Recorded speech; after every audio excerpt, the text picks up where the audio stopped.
Welcome back, everybody, to the Assertive Podcast. I'm Erica. I'm Jess. And we are licensed professional counselors in Texas, reviewing Am I the Asshole Reddit threads to help you learn skills for communication, healthy boundary setting, and assertive interpersonal functioning. Today, we are going to be talking about miscommunications, how they happen, and how do we resolve them. We're going to be looking at a post titled, Am I the Asshole for Making My Husband My Only Way of Communicating with My Mother-in-Law? My mother-in-law is an attention whore. She was incredibly sweet to me ever since I got with my husband. She and I had built a very close relationship up until I got pregnant. Obviously, now it has all fallen apart. I'm 5 months along, and in the past 5 months, she has misconstrued several private conversations between her and I and has turned it into family-wide drama. She has accused me of, 1, telling her she would never be allowed around the baby alone because I'll never trust her. She came to this conclusion because I had told her I didn't feel safe going back to work right away because I didn't want to leave my baby with anyone else. 2, trash talking me to my mom.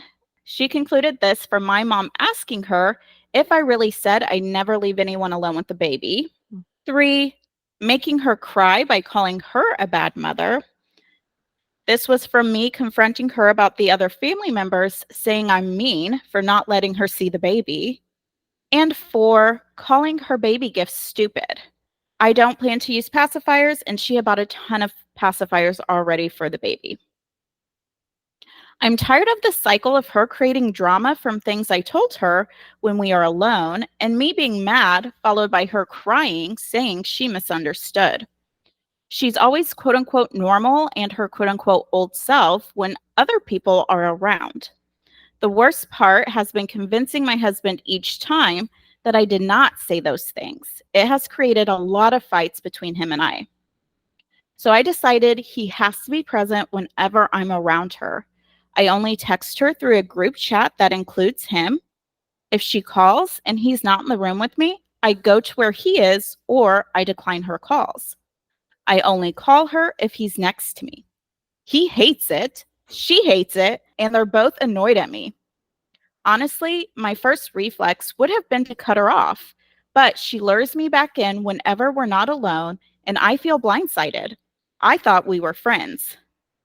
I think that we can keep a semblance of a relationship doing things this way. Am I doing too much, though? Should I only do this with calls since I have written proof when we text? Am I being the asshole? Okay. Wow. Baby mother-in-law drama. Yes. What were your impressions of this one off the top? To answer one of her last questions, I do think she is doing way too much. Doing too much. Too much. This is way more. She's doing the most. She's doing the most without achieving anything, if that makes sense. Like nothing's changing, so her solution isn't a solution. Creating more problems. Everybody's mad at her now. Yes. Yeah. No kidding. I would be so irritated if I was her husband. I'd be like, oh my God, you're two grown ass women. Like, figure it out, you know? Yes. Goodness. Man. Yeah, I agree. Different solutions need to be found here. Yeah.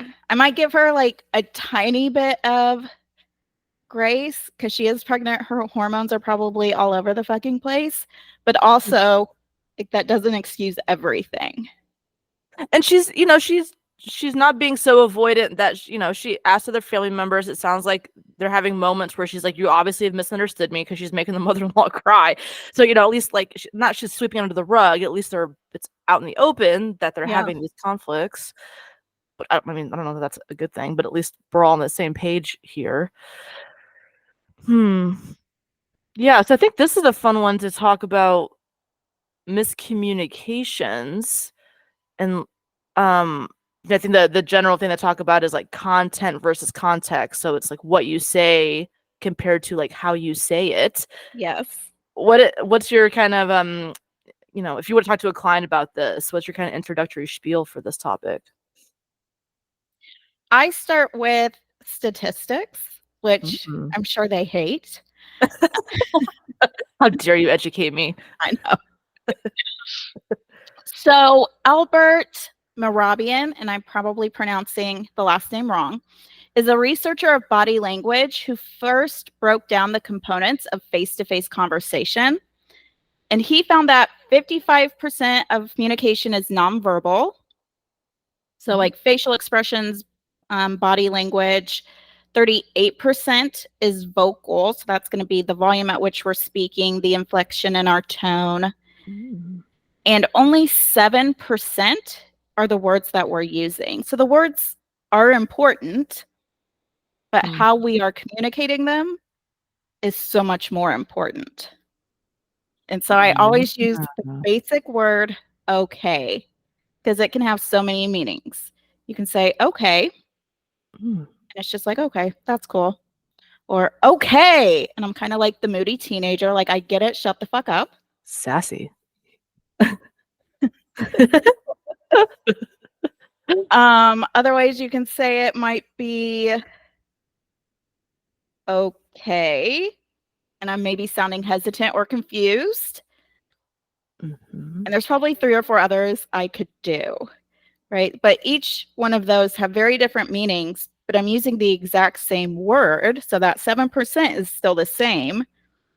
The other 55 and 38% has changed.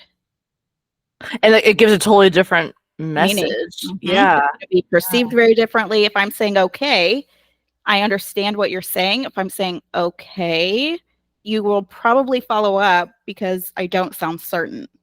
You get a little up speak at the end there, right? Ask a question at the end. I think of my dogs, I'm always like, God, they're so intuitive, but all they're doing, I'll be like, do you want to go to the vet and be put to sleep? And they're wagging their tails, but I'm saying it really positive. I'm like, I'm not taking my dogs to the vet, anybody. They're not getting put to sleep. But I tease them because I'm like, oh, you don't know what I'm saying, but with that tone of voice, and I'm positive, and my voice is high pitched. You're excited, so they feed off of that energy. Yeah, little do they know what they're agreeing to. Yeah, and like you think about texting, if we lose the 55, we have no nonverbals, lose that 55%. We can't tell the inflections in somebody's voice, so we're really, aside from like emojis, which I think have been helpful, we're relying on that 7% of words, which I think is why I always tell clients, for God's sakes, do not fight via text. Like you said, you lose that. You lose a lot of it, yeah. Now they have voice text, and so I say, if you must, like send voice texts. That's a good idea. If it's something you need to say right then and there, but if you just type it out, it could be misconstrued. Step away, go to a private room, send the voice text. That's a good idea. We're getting at least some of like the verbals in there. Okay. But then that person might feel more control because that, a phone call, that person can respond right away, but that gives the speaker a little bit more space to think through that. Yeah. And I think people like text because it gives them time to really process and think things through, where on the phone or even face to face, it does feel very on the spot. And I want to encourage people, take space. If somebody is sharing something important with you, it's okay to say, give me a second, I want to think through this. And I bet they would appreciate you stopping and really thinking through versus you just going off of your first instinct, which evolutionary, we tend to be more defensive. If somebody's making a critique or saying we hurt their feelings or did anything like that. I think especially we talk about internalizers versus externalizers. And I think internalizers, texting can be really helpful because they get that time to kind of digest. And then it's a way of kind of revisiting the conflict without having the risk for like a full-blown explosion again. But yeah, I was thinking back when, we're in grad school and there was, I don't remember what class it was, but the professor was talking about fighting over text. And he gave the example of the phrase was like, what are you doing? And he was like, imagine, you're in a fight with your spouse and they send you this text. What are you doing? You're going to be like, oh my gosh, they're controlling me, or you're going to react some way to it. Versus if you guys are in a good place, what are you doing? They're just checking in on your day. You know, they said also there's the risk of like projecting your own emotional state onto that. So when there's a blank slate, when you're missing that 55 nonverbal and that 38% those vocal cues, you're going to fill in the gaps, and the only data you have is what you're experiencing. So if you're in a bad spot, you're going to really risk kind of layering some negativity that the other person probably, or maybe so, but probably did not intend to communicate. Yeah, Yeah, which I imagine that's what's happening in this post. I don't. absolutely. It sounds like the mother-in-law is really reading into. I don't know if she's assuming passive aggressiveness or something like that, but really reading into a lot of those texts. It sounds like, which is problematic. Hmm. Part of this could just be from how she's attempting to solve this. I don't think the daughter in law is a confident communicator. So it Mm-hmm. could be she is giving some nonverbals that could be confusing, or even her vocal cues and the tone of voice could be confusing. So she's saying, thank you, when she's opening these pacifiers. Yeah. And it's just because she's feeling awkward and doesn't know what to say because she's not planning on using them. Uh-huh. She's trying to communicate like awkwardness, and the mother-in-law is, you rude motherfucker, you're not appreciative of this gift I got, and you think the gift I got you is stupid. Right. So, and then like people I think who maybe have poor awareness of their own nonverbals will be like, well, I said thank you. Like, okay, I'm sure you did, but did you say it like a butthole? Because they probably read that differently. You know, that's a really, and see, they've had a positive relationship for however long they've been married, and then all of a sudden the switch has flipped, but she's acting normally with everybody else. I think the mother-in-law is probably responding to specifically the daughter-in-law. And so I do Mhm. agree that I'm skeptical that the author is communicating perfectly and the mother-in-law is just outside of her mind. That seems unlikely from this post. Yeah. But I mean, being a grandma sounds like that's a new thing. Maybe she's having a hard time and being a little an attention whore. I don't know, but it sounds like this is like specific to their relationship, and this is a new thing, which so Yeah. something has changed. Babies can be really stressful, and I imagine the daughter-in-law may be feeling critiqued or judged on her parenting decisions before baby's even here by the Mm-hmm. mother-in-law. And so she may already be on edge and feeling hyper critiqued. And so she's perceiving everything the mother-in-law is saying and doing through that lens. I've and again, not to over stereotype, all the pregnant clients I've had, at least at one point in their second trimester, they go through a phase of taking stuff super personally. And it's, you know, where they get some kind of, you know, bit that's a baby shower time right around all that Mhm. happens, you know, and it's like a lot of expectations. There's a lot of like politics to all that. People are trying to get a little bit tired about hearing of like pregnancy complaints. And Mhm. it's like can be a hard time, I think, in pregnancy at that point too. You know, hormones are Yeah. going nuts. And so, yeah, like you said, the author might be in a different state of mind than she was pre-pregnancy also. Yeah. Yeah. With your clients, do you find that there's like common circumstances that miscommunications are happening often?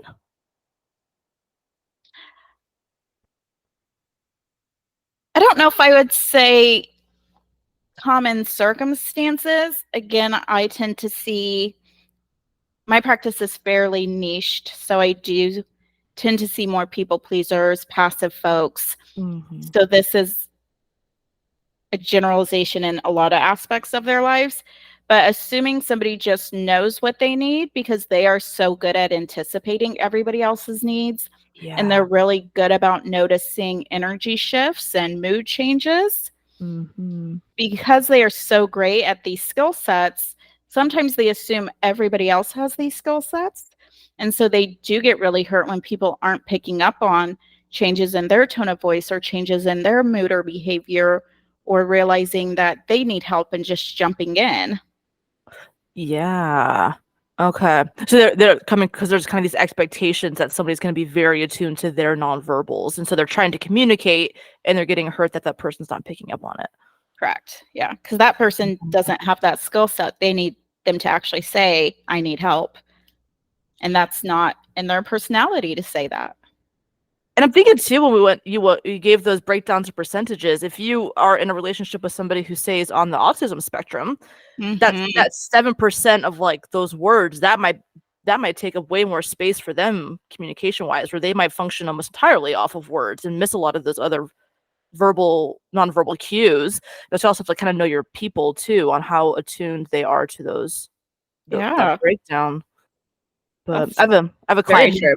yeah, I have a client. I actually have two clients. Their partners are autistic or people with autism, and so they have to do a lot of like. What I hear you saying is we're working on like reflective listening because Yeah. they always have challenges. Their brains work totally differently than their Mm-hmm. partners, but that's a challenge there too. Hmm. I think a lot of the miscommunications I deal with would be in the context of couples, and I think it's like somebody assuming intentions is Yeah. I think what I hear a lot of, like, especially assuming that maybe the husband is purposefully not noticing things that need to get done around the house because he just doesn't respect his wife's time and just defaults to her, where he's like, I just don't see it, and I come home from work and I'm tired, and I'm just doing my thing. I didn't know that she wanted me to be doing all this stuff. And Mm-hmm. so I think a lot of it's that expectation or those unspoken expectations, like you said. Yeah. But it's really, when we pick a partner, we choose people in our lives, we choose people who we think are good people. But then over time, I think when we focus on unmet needs, we can start to assume some bad intentions. Mm-hmm. But Yeah. both, and everybody just wants to be loved. I don't, everybody wants to have their partner view them positively. Yeah. And that's usually the remedy to that. But yeah. So somebody gets hurt because they assume some kind of negative intention. And so then usually they're end up fighting about the conflict because a small trigger maybe started a conflict, and now we're fighting about our conflict styles. You always Mm-hmm. shut down, or you always get defensive, or whatever, and then we lose focus. Have that happen a lot. Yeah. We talked about triangulation in a lot of our past posts because it comes a lot when people are sloppy with boundaries. That's a go-to solution for them. Where do you see where do you see the triangulation going on here? Yes, triangulation here is all in her last little spiel here.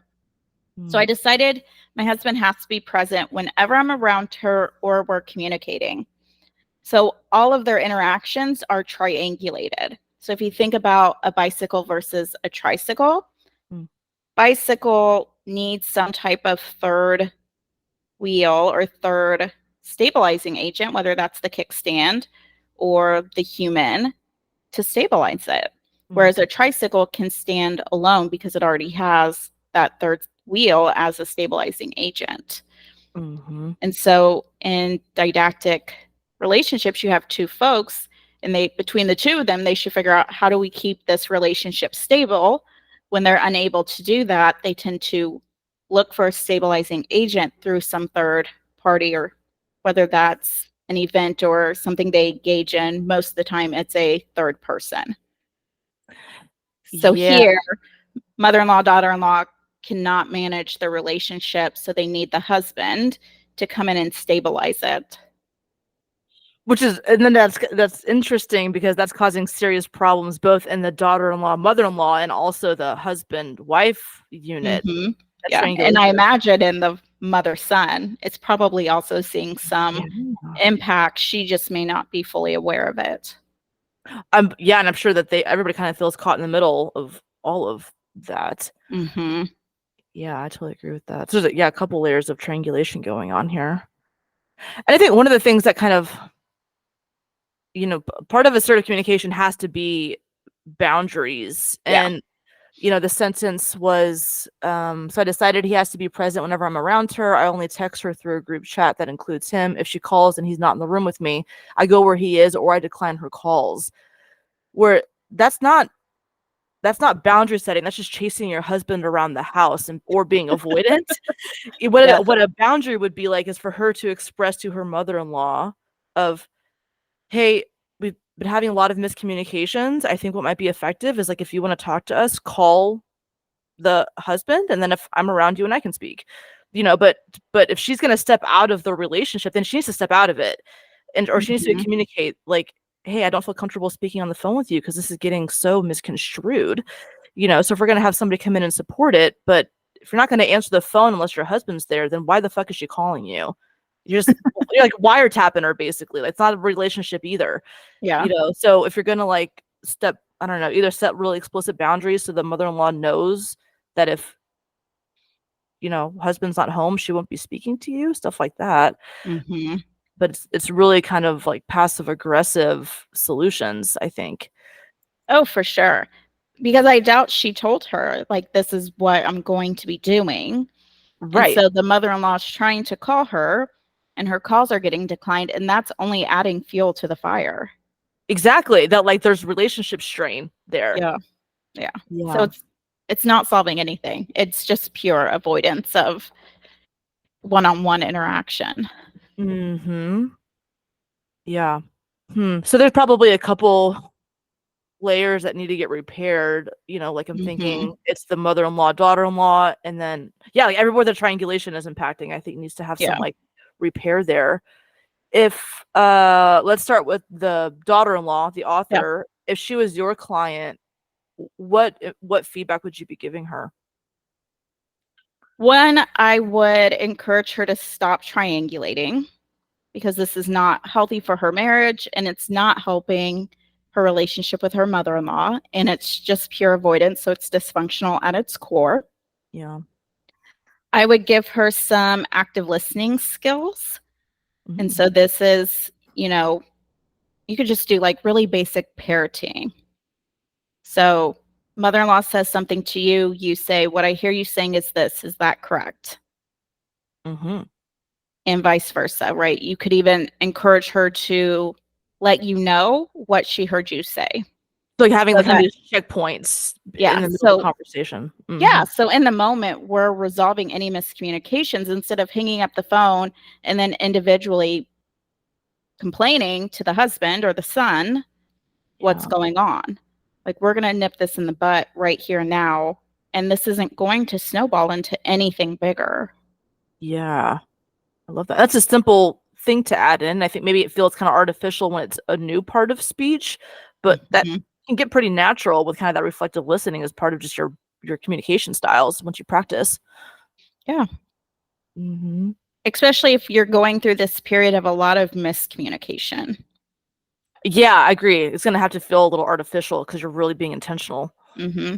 And again, I think most people, as artificial as it may feel or a nuisance that it might be to do, I think most people would be grateful that you are taking these extra steps to ensure you guys are on the same page.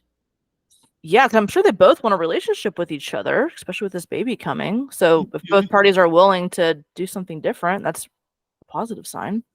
Yeah. I think, too, I'm curious about the author's core beliefs here because I think what's really distressing her is this her mother-in-law is kind of being slanderous towards the other family members. Not only is she misunderstanding the author, but then she's kind of really giving these inflammatory gossips to the other family members. And if the author was in my proverbial office, I would be thinking like, it sounds like you're prioritizing your image over the wellness of these really vital relationships. You'd rather cause drama with your husband than have, if your mother-in-law wants to go talk shit. Okay, like, I think your mom knows you well enough to know what you say or don't say. And Hmm. I'm kind of curious of like why she keeps taking this bait, because drama doesn't exist in a vacuum. Yeah. Drama is like consumed, right? So like she's obviously playing into this too. And so I would kind of, maybe poke around also of like, how important is this? Like, if you just stopped giving ammo, if boundaries don't seem like an option, whatever, if you just stop playing into this, like, she's gonna lose interest. Stop Hmm. giving, if she's attention whore, stop giving her attention. Yeah. So that's kind of confusing too, that she would prioritize that so highly. Um, yeah, but pregnancy's hard. I get that. Mm.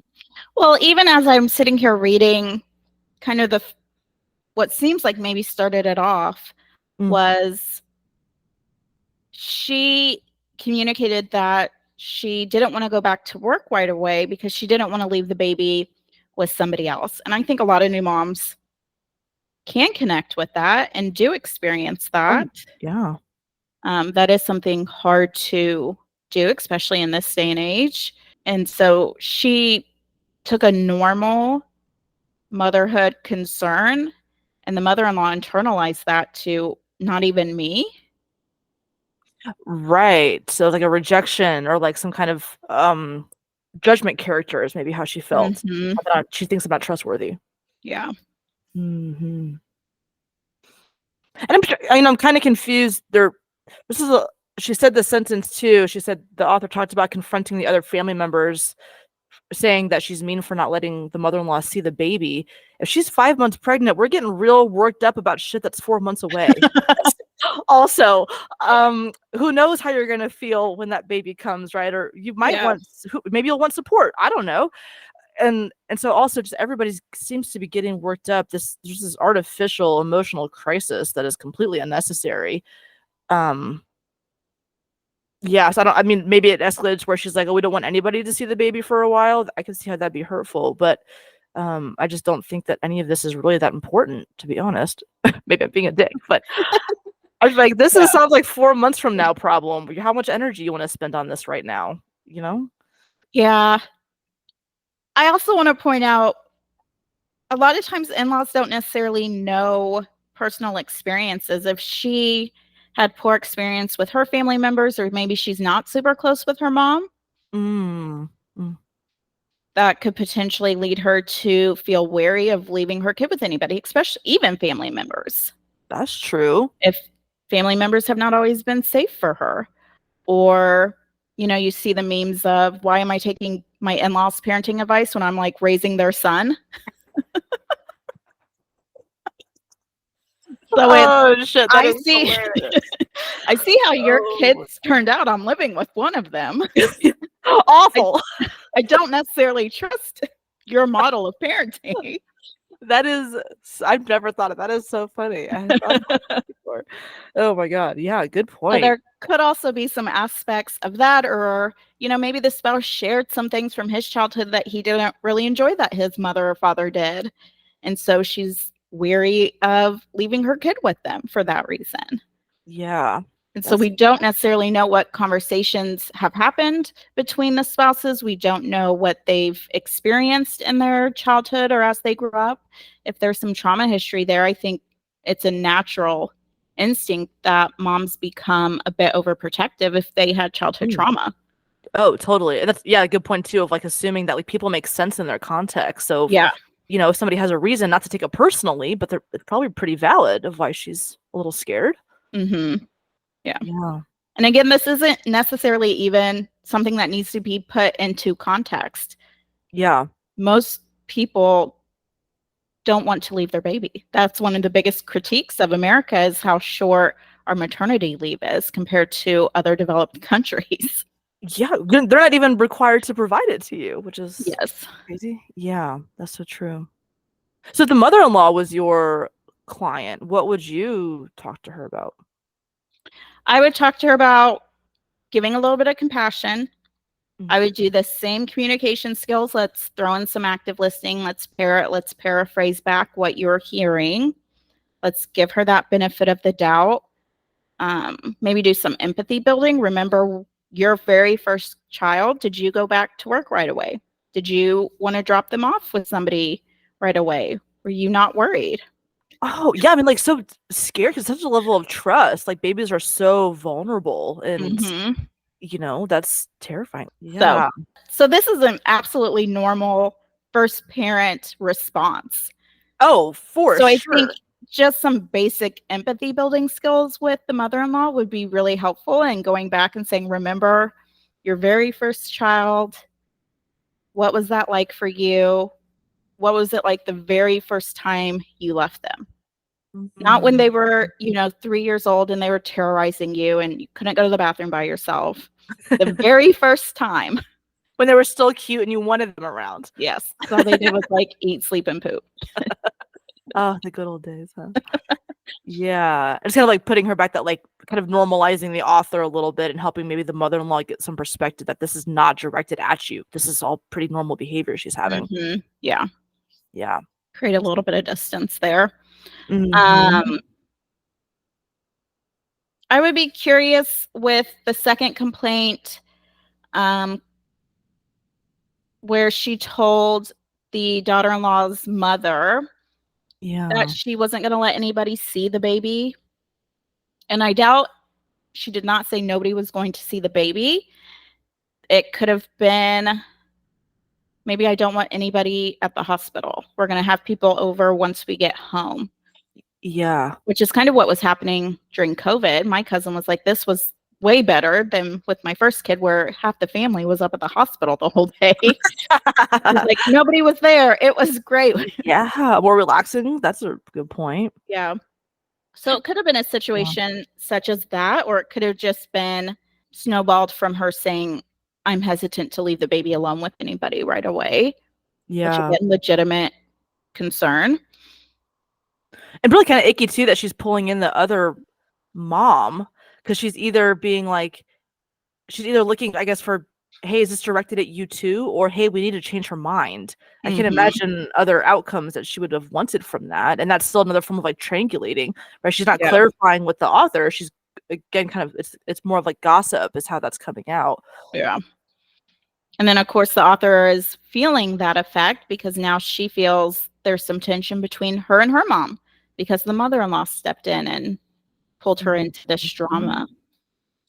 Yeah. It's even almost even opportunities with maybe the author's mom to be like, hey, it sounds like there's maybe some miscommunications going on with you and my daughter. I really want to encourage you guys to talk because we're getting different messages. Kind of like punting that back instead of mom also then talking to the daughter of like, are you saying such and such?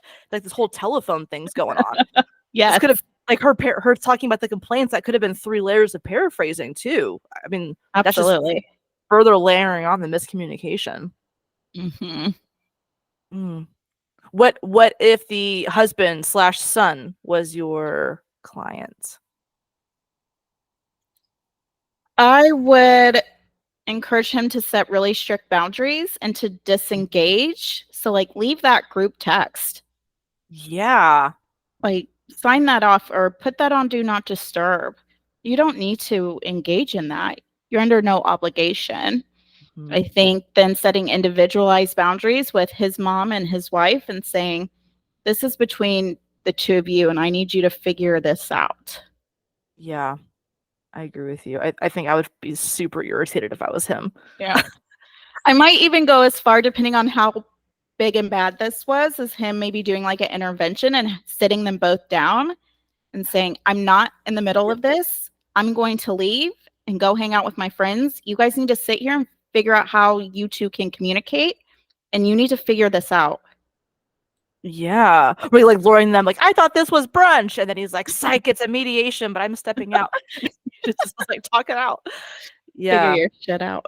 Yeah. Yeah. I agree with that. So he needs to he needs to disentangle himself from getting roped into these messy situations Mm-hmm. and then just really continue to encourage them to have conversations or see if maybe he can even facilitate some kind of discussion. Yeah. But then he needs to step out of that discussion. Like, otherwise, he's going to continue to place himself as a mediator. Mm-hmm. Mm.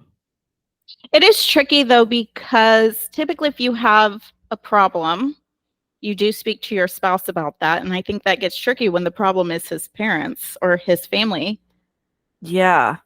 How do I complain to my spouse about his family, and what are my expectations of him? Because now I'm basically putting him in the position of choosing between me and his family. Which I think that's a rock and a hard place to be. I think I notice a lot of couples kind of take the stance of like, I can talk about my family, but you can't talk about my family. Yes. Do you find that your people do that too? Some of them do. Some of them are actually pretty good. I think the ones who are aware of their family dysfunction, Yeah. their spouses can kind of speak to that, but to a degree. There's usually a boundary there of, this is okay to joke about and to say, but if we cross this particular line, Mm-hmm. now it's insulting and now I'm offended. Okay. And it sounds like before they haven't really had a need, before the last 5 months, had a need to have Yeah. conversations like this. Yeah, this just seems like so much extra energy is wasted here. Mm-hmm. And again, I guess this could come from the direction of the author or like the mother-in-law, but I would really love to see them, do figure out what is causing these miscommunications. If you figure out, oh my gosh, this is happening 100% of the time via text, like you can sort it out as opposed to making this big blanket of like I can never be alone with her. Like if in person it's feeling kind of normal, and then I think that's okay to say like phone calls and in person we're probably going to go okay, and I think Yeah. that they need to be sitting down and noticing a little sooner when it's going off the rails. We need to notice before mother-in-law's crying, saying that we're calling her a bad mom. Like I'm sure there was many points before then where both parties could have recognized like this is heading off the rails. Yeah. And they need to be kind of willing to check in on that. I like your idea of having those checkpoints throughout that conversation. Yeah. The active listening could really remedy this fairly quickly and prevent future miscommunications. Yeah. Yeah, I agree. And I think I don't, again, it's hard sometimes to be honest. I don't know how transparent the author is being with her part in this. Is she, again, like I said, is she really being Yeah. that clear? What are her other nonverbals? All those other things too. So I hope that she would take inventory of things that are in her control that maybe she could do better on too. Hmm. I mentioned earlier kind of giving the author some compassion. If the daughter-in-law were my client, I would probably encourage the same thing. We don't necessarily know the mother-in-law's position. There could be other grandchildren. She's maybe had some limitations put on her. Maybe she is kind of one of those pushy grandmas who's micromanaging how you parent, and that, that other spouse put some boundaries on her and she's worried the same thing's going to happen here. So she's overcorrecting or responding incorrectly because of that past experience. Mm-hmm. And so again, people make sense in context. We need to give her some compassion. And I would maybe even ask her, I'm really curious when I said I was nervous about leaving my baby alone with someone, why you've interpreted that as I didn't trust you. Oh, like being like, help me understand this really volatile reaction you had. Mm-hmm. Yeah. So they're seeking to kind of increase understanding of one another as opposed to saying, oh, you were right or I was wrong, whatever. Yeah. Yeah. Mm-hmm. I like that. And if we look at both people, this is a conflict because the grandma wants to be involved, right? They obviously had a positive relationship before then. She's trying to be generous with gifts. She's looking forward to something like childcare and all those things. So Mm-hmm. when we know that that's where she's coming from, I think can help soften the blow too. Of like, I think we all agree that we love this baby. We're excited about this, So if we can say this is where we're all coming to the table on, then I think it can really take a lot to depersonalize some of this too. It's coming from a place of love. Yeah. Mm. So this one's a little messy. Who would you say is the asshole here? Everybody is the asshole except for the baby. Well, this wouldn't be happening if that baby wasn't in the picture.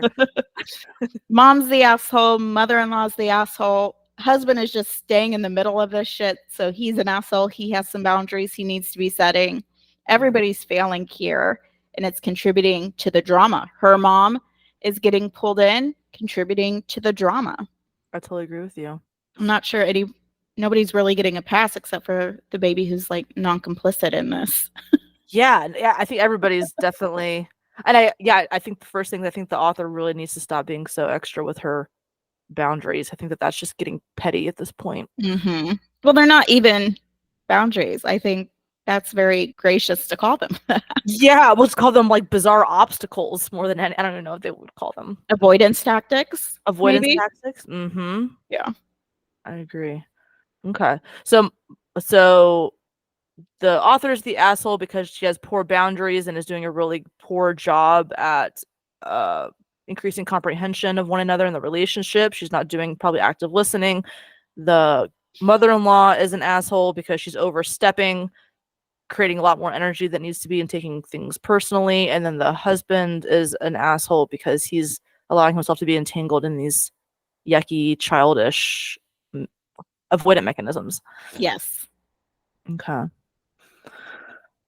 I guess I'll summarize for us. Yeah, we talked about the focus kind of on nonverbal communication. So we said in face-to-face conversations, the communication is 55% nonverbal, 38% vocal, and 7% words. So the takeaway from that was that content and context are both really important. We're going to pick up more on how the person is saying it as opposed to what they are saying.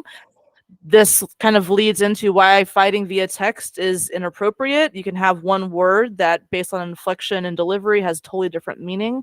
So if you find yourself in a heated situation, avoid texting. Another good option can be like an audio message or something like that if you need to communicate outside of a face-to-face.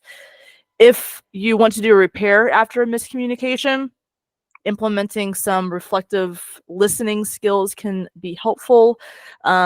Maybe doing a little autopsy to figure out what's contributing to the miscommunications. We revisited triangulation, which is where we pull in a third party to help stabilize a naturally unstable two-person relationship. And that's problematic because the issues are not getting resolved. They're just getting deflected to these other people who are getting pulled in.